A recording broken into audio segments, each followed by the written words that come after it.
Good morning, good afternoon, and good evening for another very special of Diary of a Double.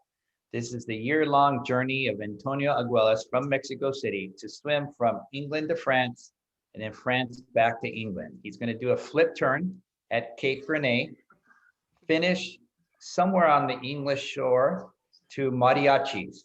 And so welcome, Antonio. Hi, Stephen. We're here today. Buenos días, buenas tardes, buenas noches. We're here today. I'm at the lounge in the San Francisco airport. Yeah. I spent a week in San Francisco swimming, and yesterday I enjoyed a very nice surprise, Stephen, because I finished swimming my 3.5 hours, a character building workout, as Suzanne has mentioned it. And you can't believe this. You know, I go to my car after I take a hot shower, because I did that. This time I could go into the club to Cirque, and there was Suzanne with tequila and a beer waiting for me, and some cookies. So it was a very nice welcome. So I felt very good. You didn't notice, but when we met at 11 o'clock, I was dying. I fell asleep 2 times during our conversation, and I had to take 2 naps during the day. But besides that, I think I survived the week. Great. Well, today we're going to talk about the hardest question that every marathon channel swimmer has to face, and that is the question, why?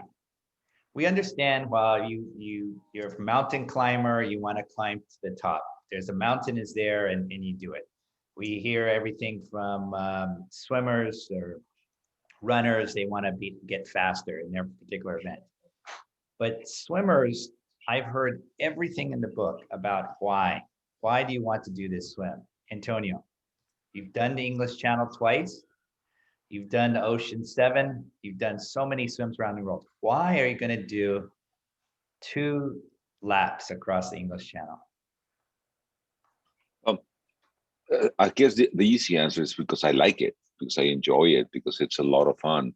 When you go down some layers, I would say that the first one, Stephen, is when I give a presentation, my motivational talks, the first slide I show is a rock, a very big rock. And I tell the audience that we all have a rock that we like to hold on. For some people, it's religion. Other people, it's the family. Many people, it's work. But for me, that rock, the one I hold on to, is swimming. I mean, I know that I can always go there and just put my arm, and I'm going to be steady. And why it's steady for me is because it's the only thing that I can control in my life.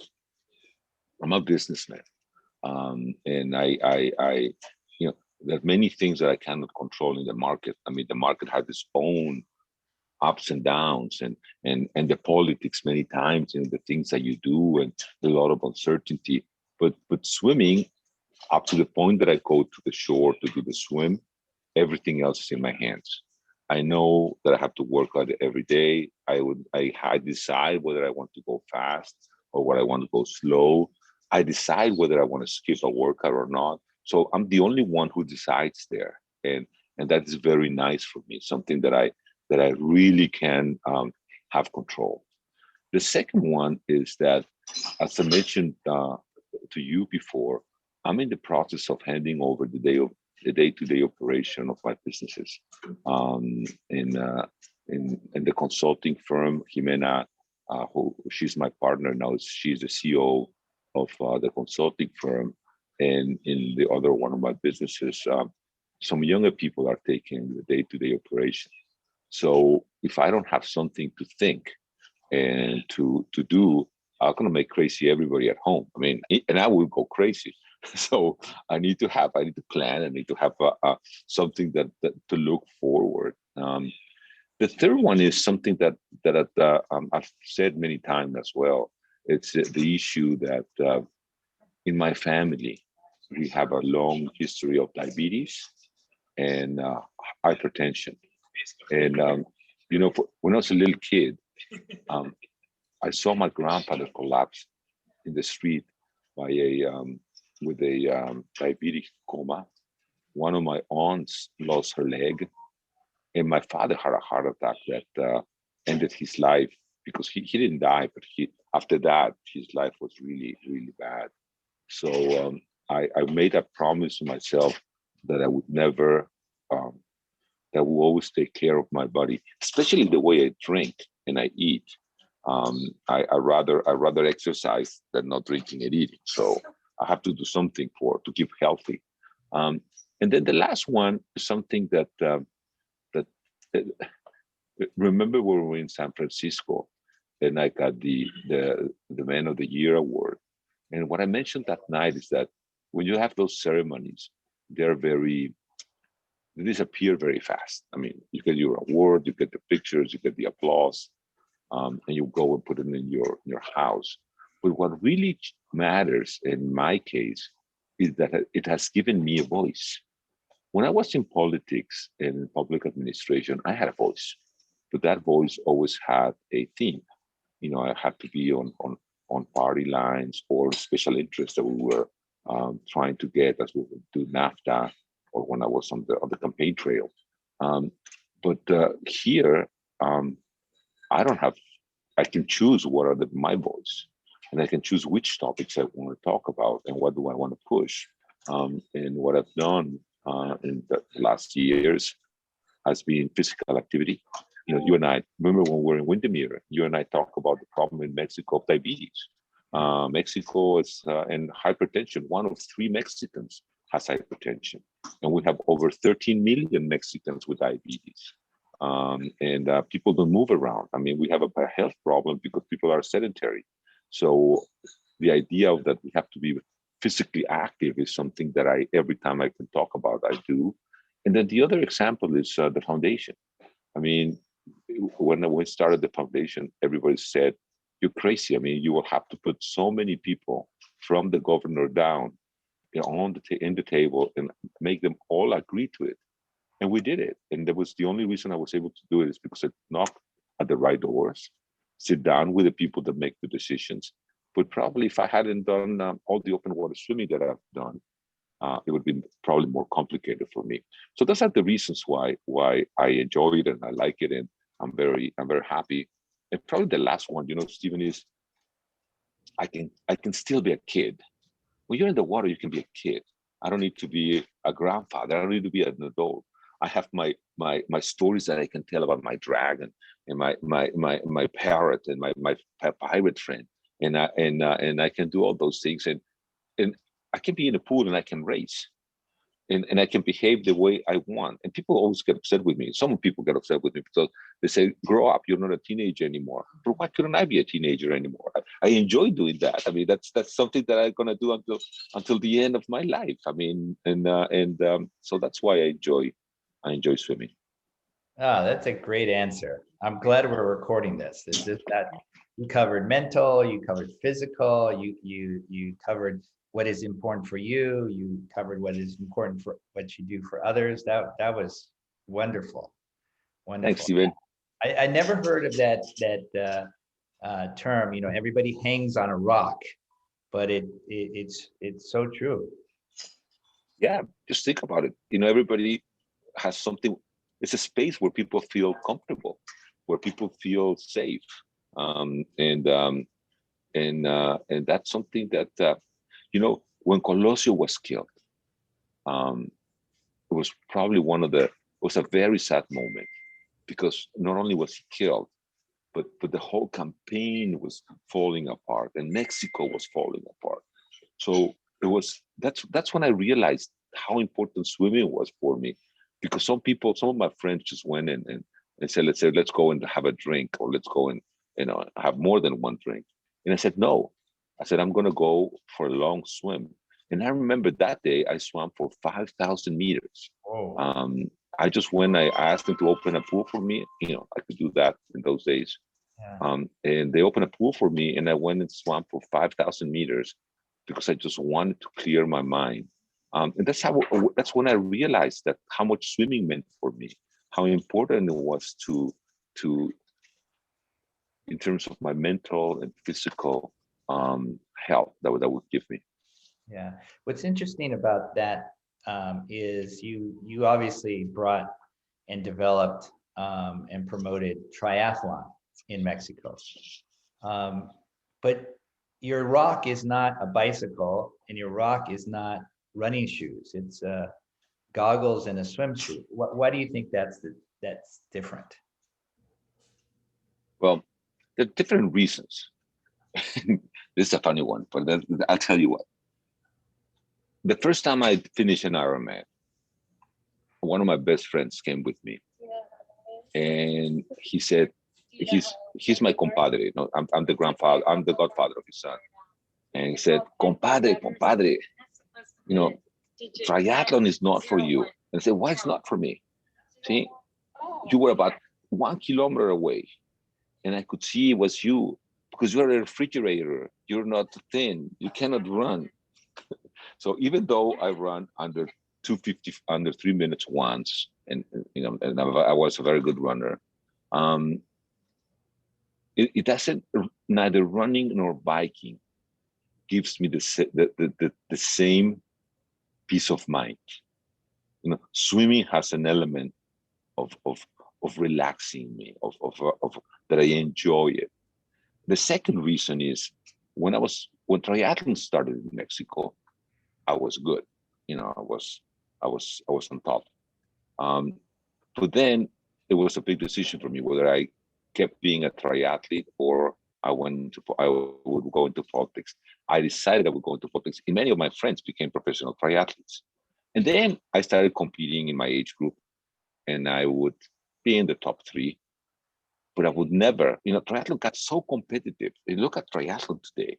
I mean, it's just, you know, I was talking to Reinhard the other day. Do you know that Ironman does drug testing to age groupers because of the amount of competition that goes there? So the level of competition there is so high, which is not in open water swimming. In open water swimming, I'm a good swimmer. You know, I accomplish things that I can easily, not easily, but I can do that I would never be able to accomplish in triathlon, in triathlon, biking or running. But most important is the peace of mind. Yeah. This relaxation. Even if you're in a tough day like yesterday swimming, at the end it's relaxing. It's a relaxing thing. Yeah. You can't hear anything. Most of the time you can't see much. No cell phones, no one asking you to do something. And it's bigger than you. You're this small little thing in this big ocean or big lake or big river. Exactly. I mean, it's just, you know what it is. It's like you're in this space, and if you're really concentrated, you're just in the same pace because it's the same all the way until you get to the end and you see the rocks or the sand. Yeah. But you know one thing, you mentioned nobody talks to you. We have a mutual friend who talks a lot while she swims. Kim Chambers. I mean, it's just, I mean, I would blow my mind. Kim and I will be swimming. You know, I can't remember one day we were swimming. It was my first day in really, really cold water. And she was stopping every 500 meters and wanted to chat for 2 or 3 minutes. And I was just getting so cold until I said, Kim, no more stopping, no more talking. Finish. We won't talk anymore. We talk when we're taking a coffee.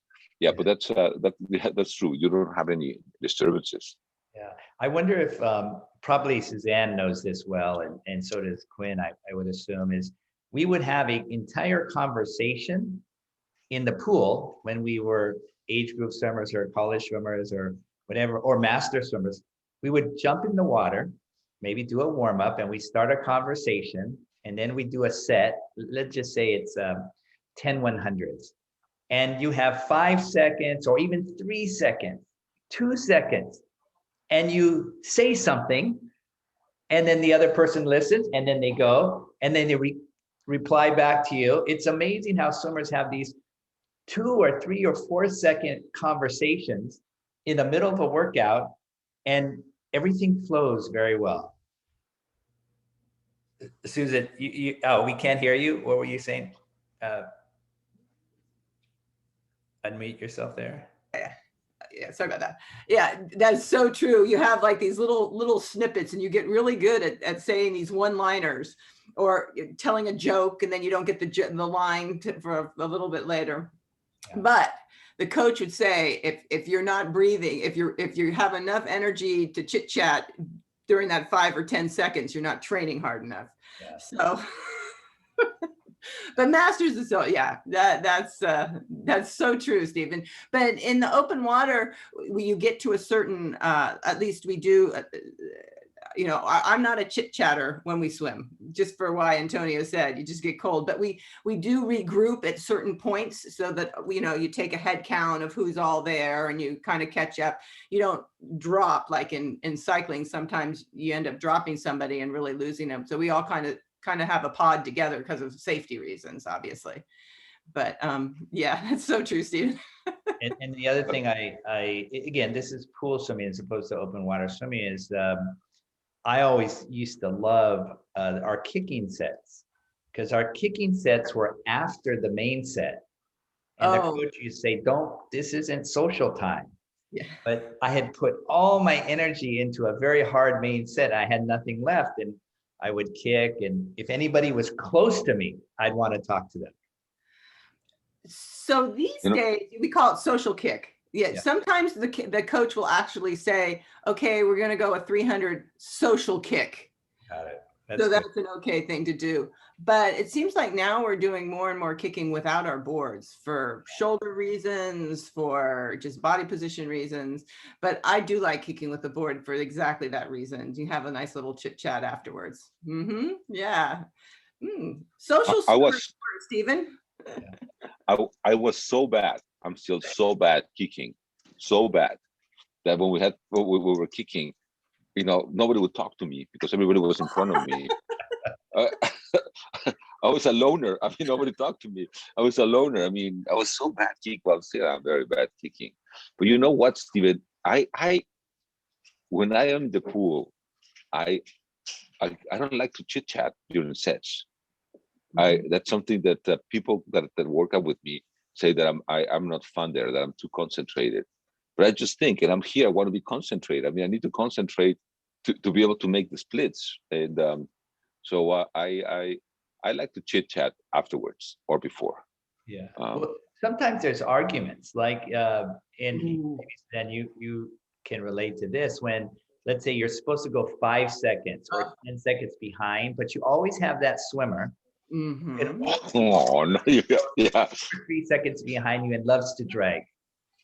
In those cases, I stop. Go 5 seconds. You know, you get out of there. Yeah, exactly. Yeah, I can relate to that. Yes. Yeah. But that's why I stopped swimming. That's why in the book I tell that story where I had Kim Payton, Joe Harshberger, and Valerie Lee, and there were the three of them behind me, and I was their donkey. I had to go every single day in front of them. And one day I wasn't doing well, and they were just kicking my feet, just going like this. And Kim, you know, Kim Payton, what was it, Stephen? She was over six feet tall, was really big, but bigger than I am. And she just shouted at me, Antonio, you gotta go faster. She said, Kim, I'm getting out. So I got out. And that was, I think, the end of my swimming career. Yeah, but those are the words, the one that pushing your feet. Oh, I hate those. Well, Antonio, you would be perfect to draft off in a pool because your shoulders are so wide. We just tuck in right behind you. Yeah, that happens. Yeah, that happens. So Stephen, when that happens in a pool, I try, sometimes I'm not always successful, to reframe it.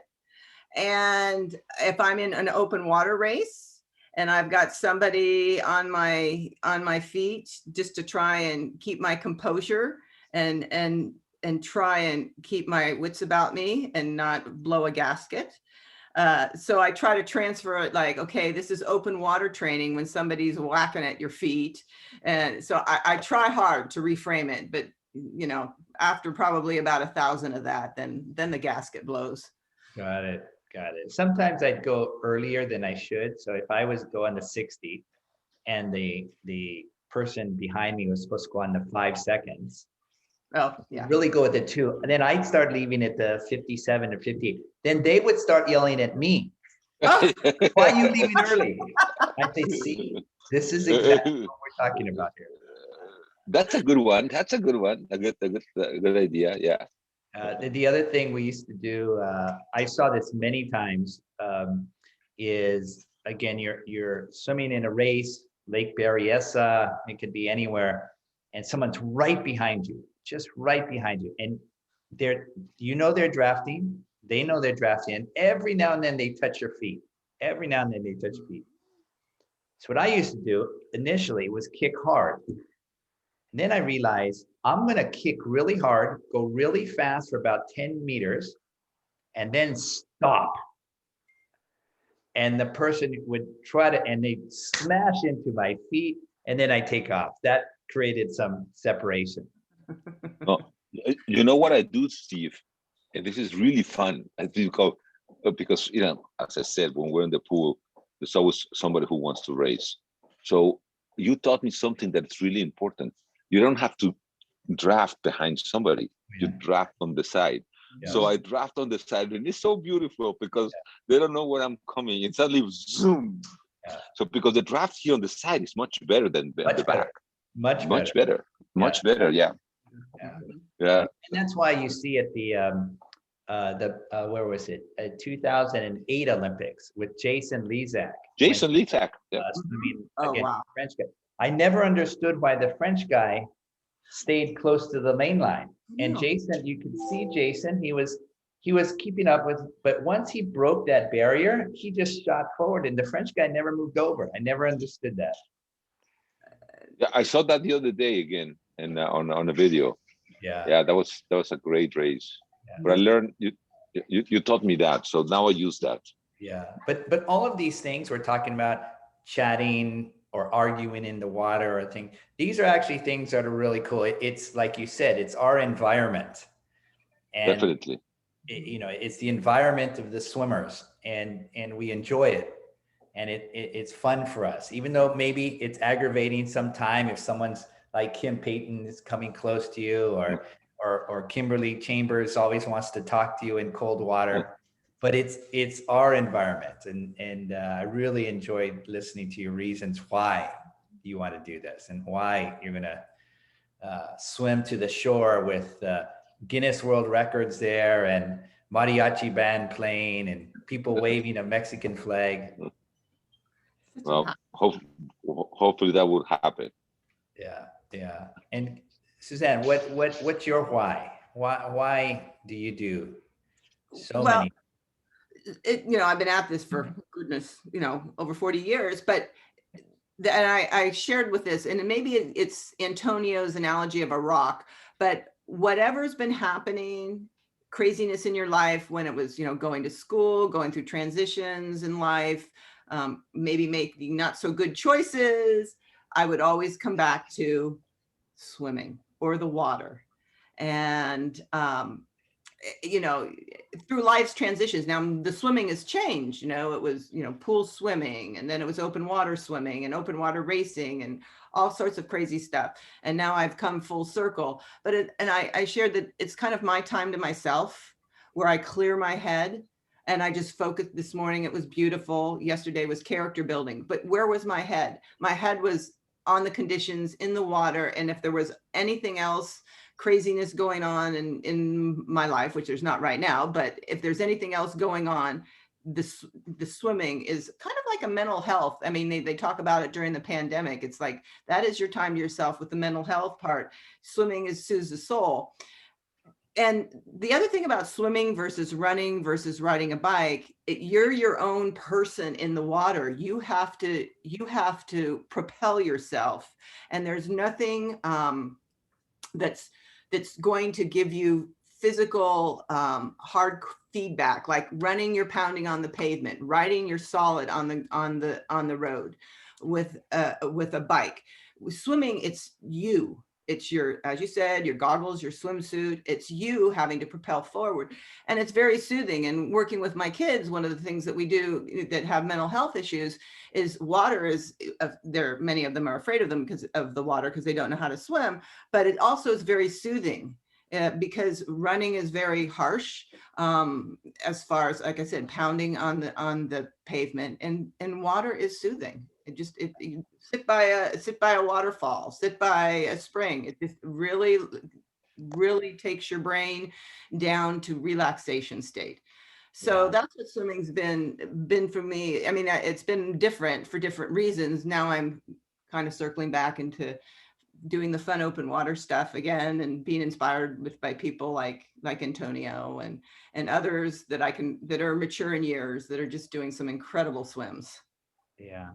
And we had a guest write a article about his swim around Edystone Lighthouse. Neil, would you like to share your why? You explained to us before we got on, but did you want to explain your why? Yeah, sure. I mean, so the Edystone Lighthouse is a lighthouse that sits about just over 14 miles, 22 kilometers off the coast of Plymouth, which is just down in the southwest of England. And it's one of those, you get a particular point in Plymouth where you can look out across the city, across the sea, and on a clear day, the lighthouse just stands out on the horizon and on the skyline. And growing up as a child in Plymouth, I used to hear about the stories of my dad, who used to be a scuba diver. He used to go out there diving, and there's the stump of the old lighthouse beside the lighthouse that's there now, and they all used to dive off the lighthouse and used to hear tales of shipwrecks and sea monsters and so forth. So, as a child, that really excited me, and it was always something that I fantasized about and dreamt about, maybe one day swimming from the lighthouse. And as I grew up, I ventured into different sports, into different things, and I don't have a swimming background. I only got into swimming later in life, and it was one of those things, actually, why don't I swim from the lighthouse? So how do I go about setting all this up and doing this? And it hadn't been done. The last time it was done, I think, was 1997, I think. Might have been earlier than that, actually. And only 3 people had swum from the Edystone Lighthouse back to Plymouth. The first person being Jezebel Wolf back in like 1914. So it was a bit of nostalgia there, a bit of history there. I made some inquiries. I managed to find a boat pilot who believed in what I was trying to do, and with his knowledge and experience of taking divers out there, was really accommodating and wanted to get on board. And I had some good friends who were going to come out and crew for me, and we put the swim together. And there was a lot of sort of protocols we had to go through, because Plymouth is a naval base. There's a lot of shipping. It's controlled by the Ministry of Defence and the Navy, so I had to get approval from them to actually swim in Plymouth Sound, which is the last part of the swim. You're not allowed to swim in Plymouth Sound across the shipping lanes without approval from them. And we got everything in place, and it was quite stressful doing that. And then I had a phone call at the last minute saying, we're going to have to cancel the swim. The military have got gunnery exercises on the day you want to swim. They've got low-flying aircraft. They've got high-speed ship maneuvers going on. And I was like, well, who can I speak to? And I managed to get hold of somebody in the Ministry of Defence, somebody from the Navy, and explained what I'd been doing, and sent them all the email correspondence that I had with the Port of Plymouth and the Navy, different branches of the Navy, and they're like, that's fine. We'll accommodate your swim. We'll move all the shipping to the east. We won't have any gunnery practice or anything like that. And you can go ahead with your swim. And we went out early in the morning. And the lighthouse just appeared from nowhere because it was just pitch black. And it was just, I could not believe I was actually doing that, a swim that's on my doorstep, 20 minutes from home to get to the harbour, an hour boat ride, and I was there. I swam back to Plymouth Sound, or back to Plymouth, and it was just truly amazing. I was just thinking that I'd put that swim together, I got the team together, I got the boat pilot, and in swimming history, I was adding to that nostalgia and history of swimming from the Edystone Lighthouse back to Plymouth. you know, and last minute few hiccups on the way back in. I was just saying earlier on that, you know, we got held up by some warships coming in, and I had to swim around the support boat for about an hour, which was really good, because when I swim, I don't know about other people, but I fantasize about food and what I'm going to eat. And I knew on the boat there was a bag of sausage rolls.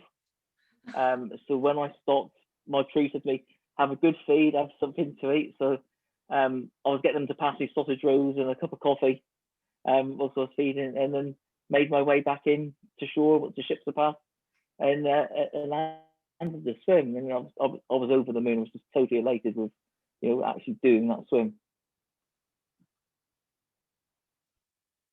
And you're muted. Sorry. So thank you very much. That was very cool, and look forward to reading your guest post at openwaterswimming.com. But Antonio, I know you have to get your catch your air flight to Mexico City. So thank you very much, all of you, for those great answers to the question why.